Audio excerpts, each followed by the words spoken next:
Assalamualaikum warahmatullahi wabarakatuh.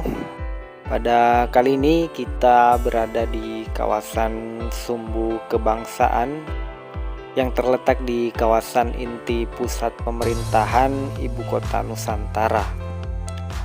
Proyek monumental Sumbu Kebangsaan ini itu dimulai sejak Desember 2020. Ini berdiri kokoh sebagai simbol harmoni antara alam dan peradaban. Dan ini telah diresmikan langsung oleh Presiden Jokowi pada 14 Agustus 2024 lalu.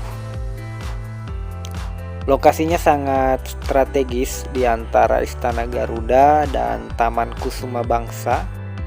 Kawasan seluas 11,14 hektar ini telah disulap menjadi ruang publik yang menawan dan dibangun dengan penuh dedikasi oleh PT Brantas Abipraya.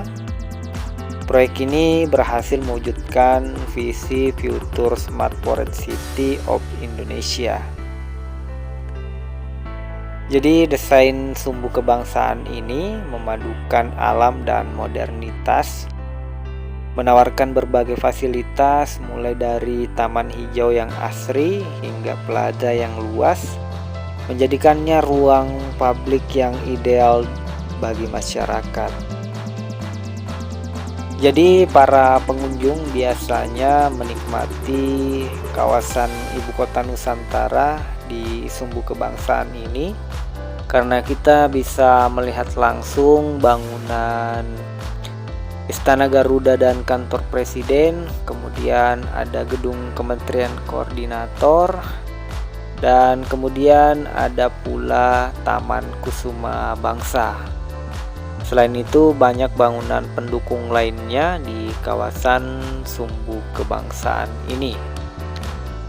Nah, salah satu keunggulan utama Sumbu Kebangsaan adalah penerapan konsep pembangunan hijau yang komprehensif, penggunaan material lokal, pengelolaan limbah yang efektif, dan pelestarian keanekaragaman hayati menjadi prioritas utama.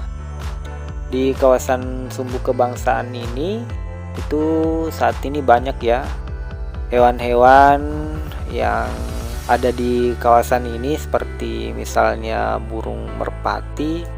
Kemudian di kawasan lainnya itu ada angsa di bagian embungnya. Dan tak kalah pentingnya adalah ada sekitar 2.500 pohon di kawasan ini yang tidak hanya mempercantik lingkungan sekitar, tetapi juga berkontribusi signifikan dalam meningkatkan kualitas udara, khususnya dalam mengurangi kadar partikulat halus. Sumbu Kebangsaan ini lebih dari sekedar ruang publik. Ini adalah warisan bagi generasi mendatang, sebuah simbol komitmen untuk membangun Indonesia yang lebih baik, hijau, dan berkelanjutan. Jadi di kawasan Sumbu Kebangsaan ini masyarakat bisa menikmati langsung udara sejuk di kawasan atau tengah-tengah dari bangunan yang megah ini.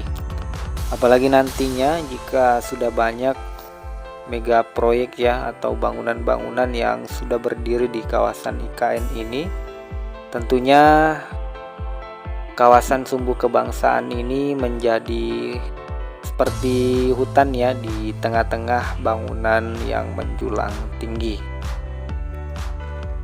Nah, Sumbu Kebangsaan ini bukan hanya menjadi kebanggaan bangsa, tetapi menjadi contoh nyata bagaimana pembangunan dapat dilakukan secara berkelanjutan tanpa mengorbankan lingkungan. Kawasan ini diharapkan dapat meningkatkan kualitas hidup masyarakat, mendorong pertumbuhan ekonomi lokal, dan menjadi magnet bagi wisatawan. Proyek ini adalah bukti nyata komitmen dalam pembangunan infrastruktur yang berkualitas dan berkelanjutan, yang tentunya menjadi inspirasi bagi proyek-proyek pembangunan lainnya di Indonesia.